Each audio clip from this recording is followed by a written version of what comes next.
Guys, simple tips lang pag nagpapanik kayo pre sa RG. At eto na nga tol. Okay, una syempre pupunta kayo sa blue buff nyo tol. Ako kasi ang ginagawa ko ganito, blue buff, tapos titignan ko yung blue buff ng kalaban. Pag alam nyo umaatake yung blue buff ng kalaban, ibig sabihin nandun yun. Pero kung hindi nyo narinig na umaatake, ibig sabihin tol, dun yun nag-umpisa sa red buff.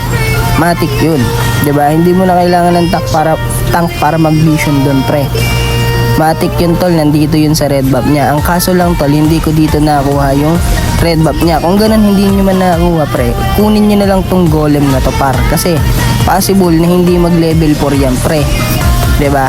Syempre huwag kang susuko tol. Kung hindi mo nakuha yung red buff, malamang saan pupunta yan? Sa blue buff niya syempre, 'di ba?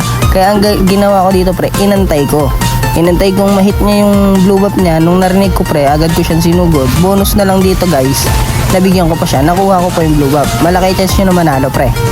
Ganun lang, simple tips lang guys. Possible ganito pa maging score ng katapat nyo. Putang ina, nakakasama ng loob.